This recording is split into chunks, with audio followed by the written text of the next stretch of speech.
ॐ तपकथामृतं तप्तजीवनं कविभिरीडितं कल्मषापहं श्रवणमङ्गलं श्रीमदाततं भुवि गृह्णन्ति ये भूरिदा जनाः। श्री श्री रामकृष्ण कथामृत प्रसंग चतुर्थ खंड पृष्ठा 33। ठाकुरे कहउछन्ति सेथिपाई तो युवक मानक एठारे रहिबाकु कुहे, कारण एठारे किछि दिन रहिले भगवान ठारे भक्ति हेबो। सेतेबेले संसार को जाई सहजरे रही पारिबे। एठारे ठाकुरंक कथा भितरे टिकिए कौशल अछि। जेउ संसारी माने आसिछन्ति सेमानंकर भय जे सेमानंक पिलामानंकु ठाकुरे हुए तो चिरदिन पई बिगाड़ी देबे। सुतरां ठाकुरे सेमानंकु आश्वस्त करिया पई एपरि कथा कहउछन्ति जे मु एमानंकु संपूर्ण संसार त्याग करिया पई कहउछि, ताहा नुहे। वास्तविक ठाकुरे केबे हेले समस्तंकु संसार छाड़िबाकु कहि नाहंती, केवल भगवान को चिंता करिबाकु कहिसंती।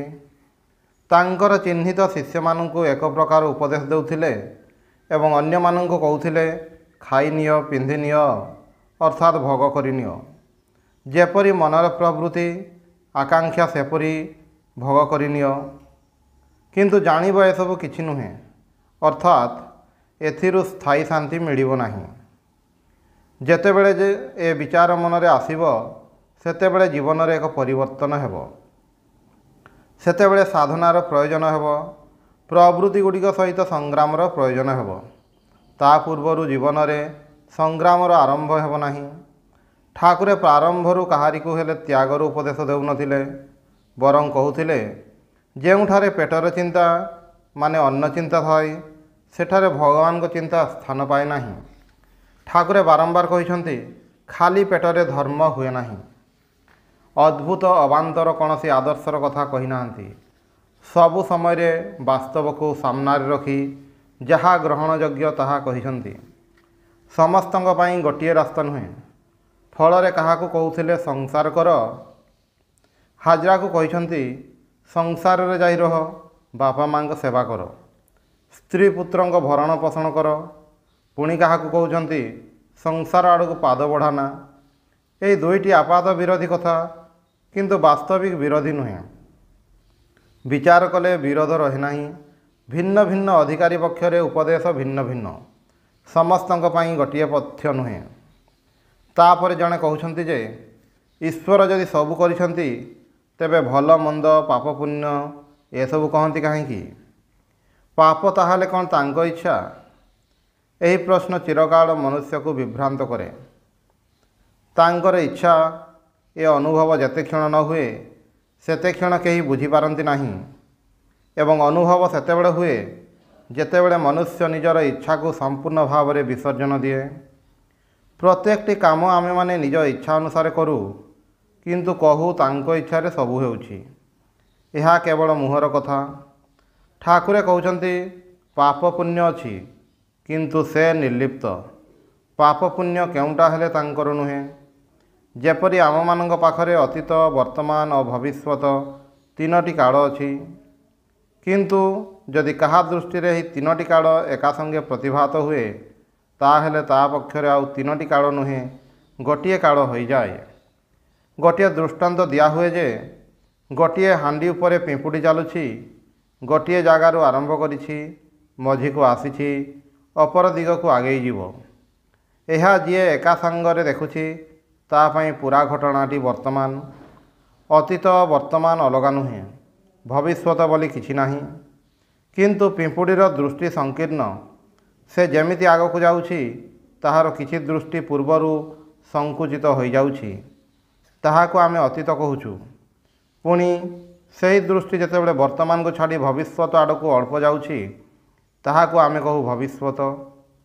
यह जदि कहीं संपूर्ण दृष्टि नहीं देखे ताहाले तापाई अतीत बा भविष्यत बोली किछि वस्तु नाही। सेथिपाई स्वामीजी गीतरे कहिसंती कालबद्ध वर्तमाने।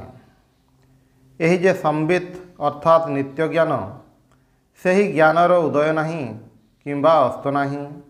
जेउ मानंकर संकीर्ण बुद्धि सेमानंकर ज्ञान उदय अस्त होउछि। ज्ञान कहिले आमे जो व्यावहारिक ज्ञानर कथा कहू ताहार उदय अस्त अछि, किंतु नित्य ज्ञानर उदय अस्त किछि नाही। ठीक सेहीपरि विश्व ब्रह्मांडर अनुभूति जोठारे गोटे जगरे होउछि सेठारे अतीत नाही, भविष्यत नाही, सबु किछि नित्य वर्तमान। ठाकुरे कहउछन्ति पाप पुण्य अछि किंतु से निजे निर्लिप्त।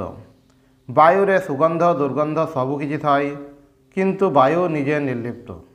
ईश्वरंकर सृष्टि भी सेहीपरि भल मंद सत् असत्। जेपरि गछ भितर केउंटी आंब गछ, केउंटी पणस गछ, केउंटी आंबड़ा गछ, एही वैचित्र्यर समाहार रे सृष्टि। जदि सबु एक प्रकारर होइथांता तेबे सृष्टि होई न थांता, तांकर लीला चलंता नहीं। विभिन्न प्रकार रंग देई गोटे चित्र अंका जाए। जेउ रंगटा बेसी भल लागुछि ताहा जदि सबु जगार अंका जाए ताहले आउ चित्र अंकन हुए नहीं। भगवान को सृष्टि माने ही वैचित्र। तेबे एई वैचित्रर जे स्रष्टा से एथिरु संपूर्ण निर्लिप्त। पुणी गृहस्थ आश्रमर कथा उठिला। ठाकुरे भक्त मानंकु कहउछन्ति कौन जान संसार कले मनर बाजे खरच हुए। एही बाजे खरच हेबा जोगु मनर जो क्षति हुए सेही क्षतिपूरण हुए जदि कई सन्यास निए। बाप प्रथम जन्म दियंती, तापरे द्वितीय जन्म उपनयन समय हुए, आउ गोटे जन्म हुए सन्यास समय। एही सन्यास कथार अर्थ होछि सर्वत्याग। सर्वत्याग माने एहा नुहे जे समस्तंकु सन्यासी हेबाकु पड़िबो, किंतु समस्तंकु त्याग करियाकु पड़िबो। ठाकुरे ए विषय रे केबे हेले आपस करिनाहांती। तेबे अधिकारी हिसाब रे त्याग रे पार्थक्य अछि। केही केही उभय अंतर बाहरे त्याग करिवे, किंतु जेउ माने ताहा पारिबे नाही से माने अंतर रे त्याग करिवे। बाहरे त्याग सेमानंग पई अवश्य कर्तव्य बोली ठाकुरे कहि नाहांती। सुतरां त्याग संबंध रे कोनोसी संदेह नाही। संन्यास अर्थात संपूर्ण त्याग यह जेतेबेले हुए सेतेबेले ताहाको सन्यास कहा जाए। जेउ भावरे हेउ एही सर्वत्यागर आदर्श न नहीं पारिले केही भगवान को पथरे पहुँची पारे नहीं। संसार रही भगवान को सर्वत्यागी होइछन्ति एपरि दृष्टांत दुर्लभ।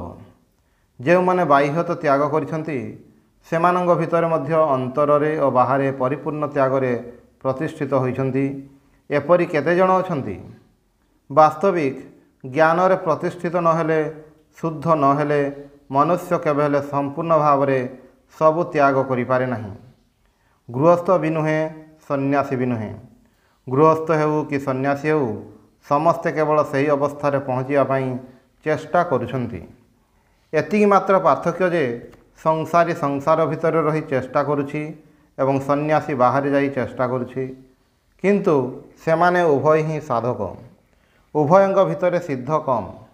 जेउठारे सिद्धर अवस्था सेठारे कि संसारी कि सन्यासी सेमाने उभय ही सेई एक तत्व रे प्रतिष्ठित। सेठारे कौनसी पार्थक्य नाही। स्वामीजी कर्मजगरे कहिछन्ति आदर्श संसारी एवं आदर्श जोगी उभय एक। तेबे साधना समय दुई जनक पथ हुए तो टिके भिन्न, एतिकी मात्र। दक्षिणेश्वर मंदिर रे दशहरा दिन भक्त परिवृत श्रीरामकृष्ण कहउछन्ति गुरुवाक्य रे सुदृढ़ विश्वास जदि हुए तेबे आउ बेसी खटिबाकू हुए नाही। व्यासदेवଙ୍କ दृष्टांत देई से कहउछन्ति गोपी मानଙ୍କ पाखरु से सब किछि खाइले, किंतु कहउछन्ति मु जदि किछि खाइ न थाए ताहले जमुनार जल दुई भाग होई जिवो एवं आमे माने पार होई जिवु। सतकु सत जमुनार जल दुई भाग होई गला, अर्थात जहा असंभव विश्वास जोगु ताहा संभव हुए। एही दृढ़ विश्वास मु नुहे, हृदय रे जो नारायण अछन्ति से ही खाइछन्ति, अर्थात मु कर्ता नुहे, कर्ता भक्ता सबु किछि हेउछन्ति स्वयं से ही भगवान। जीव निजर अल्प बुद्धि जोगु निजको कर्ता भक्ता मने करे।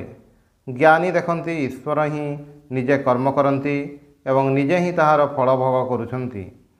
उपनिषद कहिछन्ति तांको छड़ा आउ केही श्रोता नाहांती, आउ केही मंता नाहांती इत्यादि। जहा किछि कर्म हेउछि, जहा किछि भोगादि हेउछि, सब किछि तांकर ही हेउछि, ଅନ୍ୟ କାହାରି ନୁହେଁ। ତାଙ୍କର ଚୈତନ୍ୟରେ ଜଗତ ଚୈତନ୍ୟମୟ। ସେହି ଚୈତନ୍ୟ ଅନ୍ୟତ୍ର ପ୍ରତିଫଳିତ ହୋଇ ସେହି ବସ୍ତୁକୁ ଚେତନ କରୁଛି। ବେଦାନ୍ତରେ ଗୋଟିଏ ଦୃଷ୍ଟାନ୍ତ ଦିଆହୁଏ। ଗୋଟିଏ ଲୁହା ନିଆଁରେ ଗରମ ହୋଇଛି। ଦେହରେ ଲାଗିଲେ ମନେ ହୁଏ ଲୁହାଟି ପୋଡ଼ି ପକାଉଛି। ବାସ୍ତବରେ ଲୁହା ଜଳାଏ ନାହିଁ, ଜଳାଏ ଲୁହା ଭିତରେ ଥିବା ନିଆଁ, ଯାହା ଆମେ ଦେଖିପାରୁନାହୁଁ। କେବଳ ଲୁହାକୁ ଦେଖୁଛୁ ଓ ମନେ କରୁଛୁ ସେହି ଲୁହା ହିଁ ପୋଡ଼ି ପକାଉଛି। ସେହିପରି କର୍ତ୍ତୃତ୍ୱ ଆଦି ଯାହା କିଛି ବି ହେଉଛି, ଜୀବର ଦେହ ମନ ଦେଇ ଯାହା କିଛି ଘଟୁଛି, ସେଗୁଡ଼ିକ ଆମେମାନେ କରୁଛୁ ବୋଲି ମନେ କରୁଛୁ। କିନ୍ତୁ ଆମମାନଙ୍କ ଭିତରେ ଚୈତନ୍ୟ ଶକ୍ତି ରହିଛି, ତାହାଦ୍ୱାରା ନିୟନ୍ତ୍ରିତ ହୋଇ ସେଗୁଡ଼ିକ ହେଉଛି। ଆମେମାନେ ନିଜକୁ ଏବଂ ସେହି ଚୈତନ୍ୟ ଶକ୍ତିକୁ ପୃଥକ୍ କରିପାରୁନାହୁଁ, ଅଥବା ଏହି ଦେହାଦିରୁ ନିଜକୁ ପୃଥକ୍ କରି ସେହି ଚୈତନ୍ୟ ସ୍ୱରୂପ ବୋଲି ନିଜକୁ ଭାବିପାରୁନାହୁଁ। ସୁତରାଂ ମୁଁ କର୍ତ୍ତା, ମୁଁ ଭକ୍ତା, ଏହି ଭ୍ରମ ହେଉଛି। ମନେ ରଖିବାକୁ ହେବ ଯେ ଶାସ୍ତ୍ରର ବାକ୍ୟ କେବଳ ପଢ଼ିଲେ କିମ୍ବା ମୁଖସ୍ଥ କଲେ କିଛି ହେବ ନାହିଁ, ସେଥିରେ ବିଶ୍ୱାସ ଥିବା ଦରକାର। ଅନେକ ସମୟରେ ମୁହଁରେ କହୁ କିମ୍ବା ମନେ କରୁ ଯେ ଆମମାନଙ୍କର ଭଗବାନଙ୍କ ଉପରେ ବିଶ୍ୱାସ ଅଛି, କିନ୍ତୁ ପ୍ରକୃତରେ ବିଶ୍ୱାସ ନାହିଁ। ବିଶ୍ୱାସ ଥିଲେ ଆମମାନଙ୍କର ବ୍ୟବହାର ସେହି ବିଶ୍ୱାସର ଅନୁରୂପ ହୋଇଥାନ୍ତା। ଆମେ କାହିଁକି ଦୁଃଖରେ ହାହାକାର କରୁ କିମ୍ବା ସୁଖରେ ନିଜ ଉପରେ ନିୟନ୍ତ୍ରଣ ହରାଇ ବସୁ? ତାହାର କାରଣ ହେଉଛି ମୁଁ ନିଜକୁ କର୍ତ୍ତା ଭକ୍ତା ବୋଲି ମନେ କରୁଛି। ସେଥିପାଇଁ ସୁଖ ଦୁଃଖ ଆଦି ଦ୍ୱାରା ଅଭିଭୂତ ହୋଇପଡ଼ୁଛି। ଏହାଦ୍ୱାରା ପ୍ରମାଣିତ ହୁଏ ଯେ ଆମେ ମୁହଁରେ କେବଳ କହୁ ଭଗବାନଙ୍କୁ ବିଶ୍ୱାସ କରୁଛୁ ବୋଲି, କିନ୍ତୁ ବାସ୍ତବରେ ବିଶ୍ୱାସ କରୁନାହୁଁ। ଶ୍ରୀକୃଷ୍ଣ କହୁଛନ୍ତି, ନୈବ କିଞ୍ଚିତ୍ କରମ୍ ଇତି ୟୁକ୍ତ ମନ୍ୟେତ ତତ୍ତ୍ୱବିତ୍। ତତ୍ତ୍ୱଜ୍ଞ ବ୍ୟକ୍ତି ଏପରି ଜାଣନ୍ତି ଯେ ସେ କିଛି କରନ୍ତି ନାହିଁ, ସେ କର୍ମ କରନ୍ତି ନାହିଁ କିମ୍ବା କର୍ମଫଳ ଭୋଗ ମଧ୍ୟ କରନ୍ତି ନାହିଁ। ସେ ଶୁଦ୍ଧ ଆତ୍ମା। ଏହି କଥାଗୁଡ଼ିକ କେବଳ ଆବୃତ୍ତି କଲେ ହେବ ନାହିଁ, ଏଥିରେ ଦୃଢ଼ ବିଶ୍ୱାସ ରଖିବାକୁ ହେବ। ଏହି ଧାରଣା କରିବାକୁ ହେବ। ଦୃଷ୍ଟାନ୍ତ ସ୍ୱରୂପ ଠାକୁରେ ଚଣ୍ଡାଳ ଓ ଶଙ୍କରାଚାର୍ଯ୍ୟ ଏବଂ ଜଡ଼ଭରତଙ୍କର ପ୍ରସଙ୍ଗ ଉଲ୍ଲେଖ କରିଛନ୍ତି। ସେଥିରେ ଅଛି, ଯିଏ ଜ୍ଞାନରେ ପ୍ରତିଷ୍ଠିତ ସେ ନିଜକୁ କେବେ ବି ଦେହ ପ୍ରଭୃତି ବୋଲି ମନେ କରନ୍ତି ନାହିଁ। ଶାସ୍ତ୍ର କହନ୍ତି ଏହି ଯେ ଦେହ ମନ ଇନ୍ଦ୍ରିୟ ପ୍ରଭୃତିକୁ ଆମେମାନେ ମୁଁ ବୋଲି ମନେ କରୁ, ଏଗୁଡ଼ିକ ଯଦି ସେହି ଚୈତନ୍ୟ ଦ୍ୱାରା ପରିଚାଳିତ ନ ହୁଏ ତେବେ କାମ କରେ ନାହିଁ। ଚୈତନ୍ୟ ଦ୍ୱାରା ଅଧିଷ୍ଠିତ ହୋଇ ଏସବୁ ଜଡ଼ବସ୍ତୁ କ୍ରିୟାଶୀଳ ହୁଏ। ସୁତରାଂ ଯେତେବେଳେ ଆମେମାନେ ନିଜକୁ ଏହି ଜଡ଼ବସ୍ତୁ ସହିତ ଏକ ବୋଲି ମନେ କରୁ, ସେତେବେଳେ ଆମେମାନେ ସେହି ଚୈତନ୍ୟକୁ ହଜାଇ ଦେଉ। ତାପରେ ପୁଣି କହୁଛନ୍ତି, ମୁଁ ହିଁ ସେହି, ମୁଁ ଶୁଦ୍ଧ ଆତ୍ମା।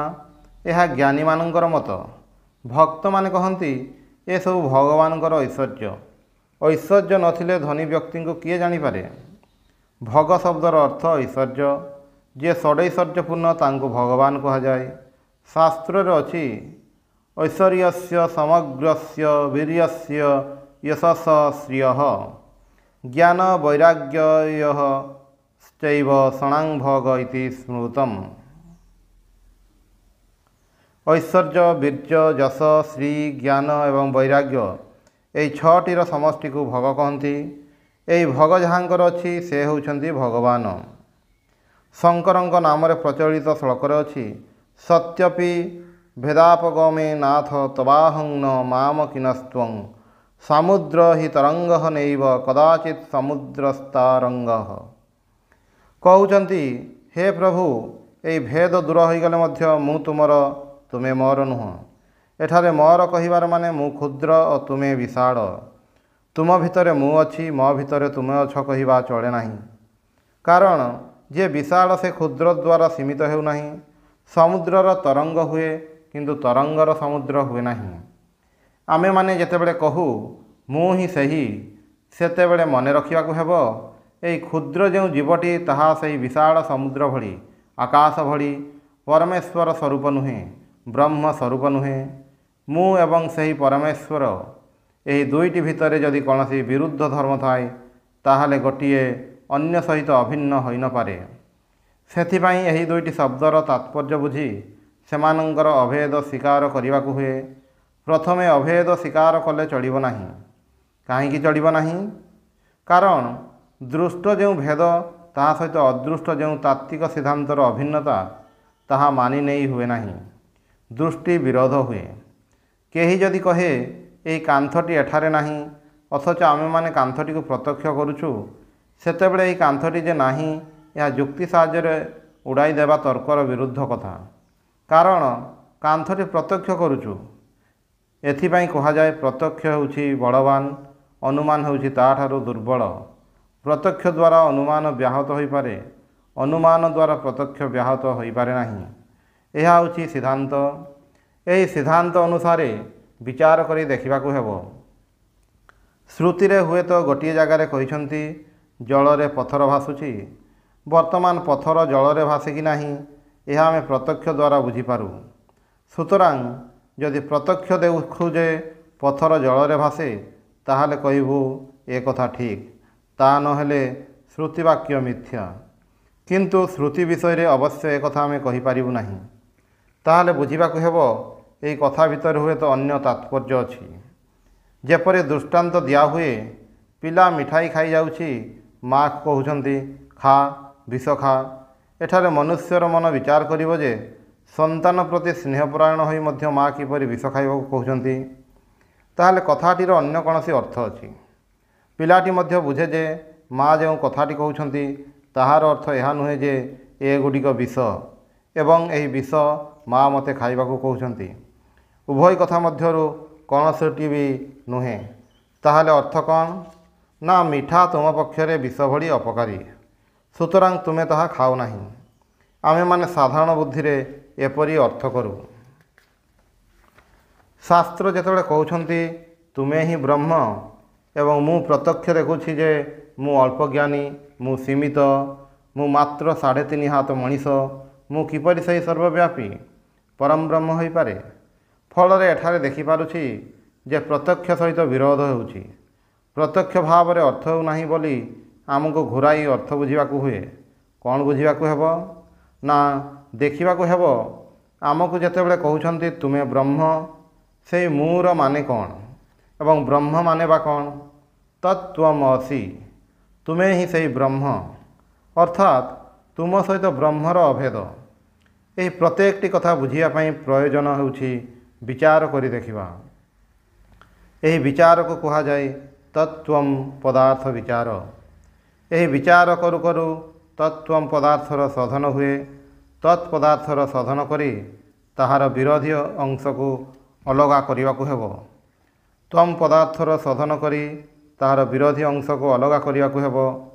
ताहाले दुई अविरुद्ध भाव को अभेद बोली बुझिबाकू हेबो। यही दुईटी पदार्थ अभेद होई पारे यह शास्त्रर सिद्धांत। किपरि जेपरि कहा जाइछि एहा साप नुहे दौड़ी, एहा दौड़ी। ए कथाटीर अर्थ होउछि जेउ वस्तुटीर प्रत्यक्ष होउछि ताहा दौड़ीर आकार विशिष्ट गोटे वस्तु, जहाकू मु साप बोली अनुभव करुछि। एहा शब्दर अर्थ हैला जेउ वस्तुटी प्रत्यक्ष होउछि ताहाकू जेतेबेले दौड़ी कहूछि आमे बुझुछु जे दौड़ी होउछि आमर अनुभूत वस्तु, जहा द्वारा बंधन आदि कार्य हुए। यही दुई वस्तु को जेतेबेले अभिन्न कहूछु सेतेबेले दौड़ी गोटे जिनिस एवं सापटी अन्य एक जिनिस। उभय अभिन्न किपरि हेबो? से गुड़िकर विरुद्ध अंश को बाद देबाकू हेबो। विरुद्ध अंश कौन ना सापर विषधरत्व। साप कामुड़िले मनीष मरे, किंतु सामनार जहाँ अछि ताहा कामुड़े नाही, कामुड़िले मध्य मनीष मरे नाही। सुतरां ताहार जो विरुद्ध अंश ताहा बाद देले दौड़ी अवशिष्ट थाए। दौड़ी लंबा और अल्प अंका बंका। दौड़ीर यही दुईटी धर्म और सापर धर्म एका प्रकारर, यही अंशरे समानता होउछि। वर्तमान मु ब्रह्म, यही दुईटी अर्थ विचार करी करी आमे देखिबू जे दुईटी अविरुद्ध अंशर ऐक्य केउठी। अविरुद्ध अंश हैला शुद्ध चैतन्य। मु किए विचार करी करी शुद्ध चैतन्य रे पहुँचबू।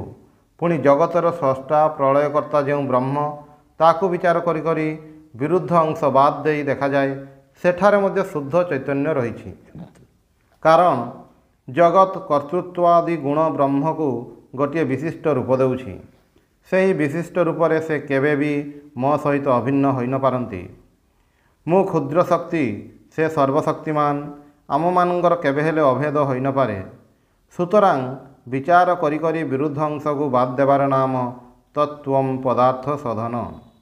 ବିଚାର କରି କରି ଶବ୍ଦ ଦୁଇଟିର ଶୋଧନ କରିବା ଓ ବିରୁଦ୍ଧ ଅଂଶଗୁଡ଼ିକ ସେଥିରୁ ପୃଥକ୍ କରିବା ପରେ ଯାହା ଅବଶିଷ୍ଟ ଥାଏ ତାହା ହେଉଛି ଶୁଦ୍ଧ ଚୈତନ୍ୟ। ଏହି ମୁଁ ଭିତରେ ଯେଉଁ ଶୁଦ୍ଧ ଚୈତନ୍ୟ ଥାଏ, ବ୍ରହ୍ମ ଭିତରେ ମଧ୍ୟ ସେହି ଶୁଦ୍ଧ ଚୈତନ୍ୟ ଥାଏ ଏବଂ ବାକି ଅଂଶଗୁଡ଼ିକ ବିରୋଧୀ।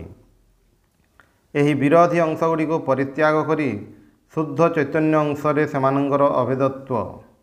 ମୁଁ ବ୍ରହ୍ମ, ଏହି ଶବ୍ଦ ଦ୍ୱାରା ଏହା ବୁଝାଏ। ତାହା ନକରି ଯଦି କେହି କୁହେ ମୁଁ ବ୍ରହ୍ମ, ତାହେଲେ ସେ ନିଜକୁ ପ୍ରବଞ୍ଚନା କରୁଛି କିମ୍ବା ଜଗତକୁ ପ୍ରବଞ୍ଚନା କରୁଛି। ସେ କୌଣସି ମତେ ବ୍ରହ୍ମ ନୁହେଁ। ଯେତେବେଳେ ଆମେ କହୁ ଗୁରୁ ବ୍ରହ୍ମା ଗୁରୁର୍ବିଷ୍ଣୁ ଗୁରୁର୍ଦେବ ମହେଶ୍ୱର ଗୁରୁରେବ ପରମ ବ୍ରହ୍ମ, ସେତେବେଳେ ସେହି ଗୁରୁ କିଏ? ଗୁରୁମାନେ ଅମୁକ ଦେବଶର୍ମା ଯିଏ ମୋତେ ଦୀକ୍ଷା ଦେଇଛନ୍ତି। ସେ କ'ଣ ବ୍ରହ୍ମା ବିଷ୍ଣୁ ମହେଶ୍ୱର ପରମ ବ୍ରହ୍ମ? ସେ କ'ଣ ନିତ୍ୟ? ସେ କ'ଣ 50 କିମ୍ବା 100 ବର୍ଷ ପରେ ରହିବେ? ସେ କ'ଣ ତାଙ୍କର ଜନ୍ମ ପୂର୍ବରୁ ଥିଲେ? ଏହି ବିଚାର ଗୁଡ଼ିକ ମନରେ ଆସିବ। ତାହେଲେ ଦେଖାଯିବ ଗୁରୁ କହିଲେ ଅମୁକ ଶର୍ମାଜୀଙ୍କୁ ବୁଝାଉ ନାହିଁ। ତାଙ୍କ ଭିତରେ ଯେଉଁ ଭଗବତ ସତ୍ତା ଅଛି ତାହାକୁ ବୁଝାଉଛି। ଏହାର ନାମ ହେଉଛି ବସ୍ତୁର ଶୋଧନ। ଜିନିଷଟିକୁ ଆପାତ ଦୃଷ୍ଟିରେ ଆମେ ଯେଉଁ ଅର୍ଥରେ ଗ୍ରହଣ କରୁ, ସେହି ଅର୍ଥରେ ନକରି ଶାସ୍ତ୍ରର ସିଦ୍ଧାନ୍ତ ସହିତ ମିଳାଇ ଗ୍ରହଣ କରିବାକୁ ହେଲେ ବିରୁଦ୍ଧ ଅଂଶଗୁଡ଼ିକ ବାଦ ଦେଇ ବାକି ଅଂଶଗୁଡ଼ିକ ନେବାକୁ ହେବ। ରୋଗ ଶୋକ ଜରା ମୃତ୍ୟୁଗ୍ରସ୍ତ ଯେଉଁ ମାନବ, ଯାହାର ଉତ୍ପତ୍ତି ଅଛି ଲୟ ଅଛି, ସେହି ମାନବ ସଙ୍ଗରେ ପରମ ବ୍ରହ୍ମଙ୍କର ଅଭିନ୍ନତା ହୁଏ ନାହିଁ। ସୁତରାଂ ଗୁରୁଙ୍କୁ ଯେତେବେଳେ ପରମେଶ୍ୱର କୁହାଉଛି, ସେତେବେଳେ ତାଙ୍କର ମାନବ ଧର୍ମଗୁଡ଼ିକ ପୃଥକ୍ କରି ତାଙ୍କ ଭିତରେ ଯେଉଁ ଚୈତନ୍ୟ ସତ୍ତା, ସେହି ସତ୍ତାକୁ ଲକ୍ଷ୍ୟ କରି କୁହାଉଛି। ସେଥିପାଇଁ ଠାକୁରେ କହୁଛନ୍ତି ସଚ୍ଚିଦାନନ୍ଦ ହିଁ ଗୁରୁ। ଏହି ଜିନିଷଟି ଅନେକ ସମୟରେ ଆମମାନଙ୍କର ବୁଝିବାକୁ ଭୁଲ ହୁଏ। ଆମେମାନେ ମନେ କରୁ ମନୁଷ୍ୟ ଗୁରୁ ହିଁ ସବୁକିଛି, ତାହାଙ୍କୁ ହିଁ ପରମେଶ୍ୱର ପରମ ବ୍ରହ୍ମ କୁହାହୋଇଛି। ଏତେ ବଡ଼ ମିଥ୍ୟା କଥା ଶାସ୍ତ୍ର କାହିଁକି କହିବେ? ସୁତରାଂ ବୁଝିବାକୁ ହେବ ତାହାର ଅର୍ଥ ହେଉଛି ଏହା। ତେବେ କାହିଁକି ଗୁରୁଙ୍କୁ ଏପରି ଦୃଷ୍ଟିରେ ଦେଖିବାକୁ କହିଛନ୍ତି? ତାହାର କାରଣ ମନୁଷ୍ୟର ମନକୁ କୌଣସି ଗୋଟିଏ ଅବଲମ୍ବନ ସାହାଯ୍ୟରେ ଆଗେଇ ନେଇଯିବାକୁ ହେବ। କୌଣସି ମନୁଷ୍ୟକୁ ଅବଲମ୍ବନ କରି ତାକୁ ଆଗେଇବାକୁ ହୁଏ। ସେହି ମନୁଷ୍ୟ ହେଉଛନ୍ତି ପରମେଶ୍ୱରଙ୍କ ପ୍ରତୀକ, ଯାହାଙ୍କ ମାଧ୍ୟମରେ ସେ ସେହି ପରମେଶ୍ୱରଙ୍କୁ ଧାରଣା କରିବାକୁ ଚେଷ୍ଟା କରୁଛି। ଧାରଣା କରିବା ସମୟରେ ତା'ର ଗୁରୁ ଓ ପରମେଶ୍ୱରଙ୍କ ଠାରୁ ବିରୁଦ୍ଧ ଅଂଶଗୁଡ଼ିକୁ ମନରୁ ହଟାଇ ଦେବାକୁ ହେବ ଏବଂ ହଟାଇ ଦେବା ପରେ ଅବିରୁଦ୍ଧ ଯେଉଁ ଅଂଶ ଅବଶିଷ୍ଟ ଅଛି କେବଳ ତାହାକୁ ଗ୍ରହଣ କରିବାକୁ ହେବ ଏବଂ ତାହାକୁ ହିଁ ଗୁରୁ କୁହାହୋଇଛି। ସେଥିପାଇଁ କୁହାଯାଇଛି ଗୁରୁଙ୍କଠାରେ ମନୁଷ୍ୟ ବୁଦ୍ଧି କରିବା ଉଚିତ ନୁହେଁ। କାହିଁକି ମନୁଷ୍ୟ ବୁଦ୍ଧି କରିବା ଉଚିତ ନୁହେଁ? ଯେଉଁ ବସ୍ତୁ ଯାହା ତାକୁ ତାହା କହିବା ଠିକ୍ ନୁହେଁ, ଏପରି କହିବା ତ ବାତୁଳତା ମାତ୍ର। ତାହାର ଉତ୍ତର ହେଉଛି ଆମେମାନେ ଏହି ମାନବ ରୂପ ପ୍ରତୀକକୁ ଅବଲମ୍ବନ କରି ଧୀରେ ଧୀରେ ସେହି ପରମ ସତ୍ୟରେ ପହଞ୍ଚିପାରୁ। ଏଥିପାଇଁ ପରମ ସତ୍ୟରେ ପହଞ୍ଚିବାର ଆଶ୍ରୟ ରୂପରେ କିମ୍ବା ପ୍ରତୀକ ରୂପରେ ଏହି ମାନବକୁ ଅବଲମ୍ବନ କରିବାକୁ ହେଉଛି। ଶାସ୍ତ୍ର ଏହା ବୁଝାଇବା ପାଇଁ କହିଛନ୍ତି ଗୁରୁ ବ୍ରହ୍ମା ବିଷ୍ଣୁ ମହେଶ୍ୱର ପରମ ବ୍ରହ୍ମ। ଆମେ ସେସବୁ ଠିକ୍ ଠିକ୍ ବୁଝିବାକୁ ଚେଷ୍ଟା କରି ଭାବୁ ମନୁଷ୍ୟ ହିଁ ସବୁକିଛି, ସେ ହିଁ ମନୁଷ୍ୟ। ନା, ସେ ମନୁଷ୍ୟ ନୁହନ୍ତି। କିନ୍ତୁ ତା ସତ୍ତ୍ୱେ ମନୁଷ୍ୟ ଉପରେ ଶ୍ରଦ୍ଧା ସମ୍ପନ୍ନ ହୋଇ ସେ ଯେଉଁ ବସ୍ତୁର ପ୍ରତୀକ, ଧୀରେ ଧୀରେ ସେହି ବସ୍ତୁରେ ମନକୁ ନିଯୁକ୍ତ କରିବାକୁ ହେବ। ସୁତରାଂ ଏହିସବୁ ସିଦ୍ଧାନ୍ତ ଏପରି ଭାବରେ କୁହାଯାଏ। ଠିକ୍ ଏହି କଥା ହିଁ ଇନ୍ଦ୍ର ବିରୋଚନ ସମ୍ବାଦରେ ଅଛି। ପ୍ରଜାପତିଙ୍କର ଉପଦେଶ ଦୁଇ ଜଣ ଦୁଇଟି ଅର୍ଥରେ ଗ୍ରହଣ କଲେ। ଇନ୍ଦ୍ର ଆତ୍ମଜ୍ଞାନ ଲାଭ କଲେ, କିନ୍ତୁ ବିରୋଚନ ଆତ୍ମଜ୍ଞାନ ଲାଭ କଲେ ନାହିଁ। ଏହି ତୁମେ ବ୍ରହ୍ମ କିମ୍ବା ମୁଁ ବ୍ରହ୍ମ କହିବାରେ ବିପଦ ଏଇଠାରେ ଯେ ଆମେ ଭୁଲ ବୁଝି ଅନେକ ସମୟରେ ଆମମାନଙ୍କ ଭିତରେ ସେହି ସତ୍ତା ଅଛି ବୋଲି ନିଶ୍ଚିତ ହେଉ। ନିଶ୍ଚିତ ହେବାର କିଛି ନାହିଁ। ଆମ ଭିତରେ ସେହି ସତ୍ତାକୁ ପ୍ରତ୍ୟକ୍ଷ କରିବାକୁ ହେବ। ତେବେ ଆମେ ସେ କଥା କହିପାରିବୁ 24 ଘଣ୍ଟା ମନେ ହେଉଛି ଏହି ଦେହଟା ମୁଁ, କିନ୍ତୁ ମୁହଁରେ କହୁଛି ମୁଁ ସେହି ବ୍ରହ୍ମ। ଏହି କଥାର କୌଣସି ସାର୍ଥକତା ନାହିଁ। ସେଥିପାଇଁ ଶ୍ରୀରାମକୃଷ୍ଣ ଏହି କଥାଟି ବିଶେଷ କରି କହିଲେ। ସୁତରାଂ ଏହି ଭାବରେ ବୁଝିବାକୁ ହେବ ଯେ ମୁଁ ତୁମର ତୁମେ ମୋର ନୁହଁ। ଯେପରି ଦୃଷ୍ଟାନ୍ତ ଦେଇ କହିଲେ, ସମୁଦ୍ର ହି ତରଙ୍ଗ ନୈବ କଦାଚିତ୍ ସମୁଦ୍ରସ୍ତାଦରଙ୍ଗ। ତରଙ୍ଗ ସମୁଦ୍ରର ଅଙ୍ଗ। ସମୁଦ୍ର ଗୋଟିଏ ବିଶାଳ ଜିନିଷ, ତାହାର କ୍ଷୁଦ୍ର ଅଂଶକୁ ଆମେ ତରଙ୍ଗ କହୁ, କିନ୍ତୁ ତରଙ୍ଗର ସମୁଦ୍ର ହୁଏ ନାହିଁ। ସେହି ଦୃଷ୍ଟିରେ କହିଲେ, ମୁଁ ତୁମର, ତୁମେ ମୋର ନୁହଁ। ସତ୍ୟପି ଭେଦାପଗମେ ନାଥ ତବାହଂ ନ ମାମ କିନସ୍ତ୍ୱଂ। ଭକ୍ତି ଓ ଜ୍ଞାନ ମଧ୍ୟରେ ଗୋଟିଏ ସୁନ୍ଦର ସାମଞ୍ଜସ୍ୟ ଶଙ୍କରାଚାର୍ଯ୍ୟଙ୍କ ଏହି ସ୍ତୋତ୍ରରେ ରହିଛି। କେହି କେହି କହନ୍ତି, ଏହି ସ୍ତୋତ୍ର ପ୍ରକ୍ଷିପ୍ତ କଟ୍ଟର ଜ୍ଞାନୀ ଶଙ୍କରାଚାର୍ଯ୍ୟ ଏପରି ଭକ୍ତିର କଥା କହି ନ ପାରନ୍ତି। ମନୁଷ୍ୟର ସ୍ୱଭାବ ଏପରି ଯେ, ସେ ଯେଉଁ ସ୍ତରରେ ଥାଏ ସେହି ସ୍ତରର ସମର୍ଥନ ସେ ସବୁ ଜାଗାରେ ଦେଖିବାକୁ ଚାହେଁ। କାର୍ଯ୍ୟତଃ ଶଙ୍କରାଚାର୍ଯ୍ୟଙ୍କ ଠାରୁ ସେପରି ସମର୍ଥନ ଦେଖିବାକୁ ଚାହେଁ ବୋଲି ହୁଏତ କେହି ଜଣେ ଏହି ସ୍ତୋତ୍ର ରଚନା କରି ଶଙ୍କରାଚାର୍ଯ୍ୟଙ୍କ ନାମ ଦେଇଛନ୍ତି। କିନ୍ତୁ ଯଦି ସତରେ ଶଙ୍କରାଚାର୍ଯ୍ୟଙ୍କର ହୁଏ, ତାହେଲେ ତ କୌଣସି କଥା ହିଁ ନାହିଁ। ରଚନା ଯାହାର ବି ହେଉ, ତାହାର ତାତ୍ପର୍ଯ୍ୟ ଆମେ ବେଶ ବୁଝିପାରୁ ଯେ, ସେ ଅସୀମ ଏବଂ ମୁଁ ସୀମିତ। ଅସୀମର ଭିତରେ ସୀମିତ ରହିପାରେ, ସୀମିତର ଭିତରେ ଅସୀମ କେବେ ଧରେ ନାହିଁ। ଓଂ ନିରଞ୍ଜନଂ ନିତ୍ୟମନନ୍ତରୂପଂ ଭକ୍ତାନୁକମ୍ପାଧିତ ବିଗ୍ରହଂ ଭୈ ଈଶାବତାରଂ ପରମେଶମିଡ୍ୟଂ ତ୍ୱଂ ରାମକୃଷ୍ଣଂ ଶିରସା ନମାମି।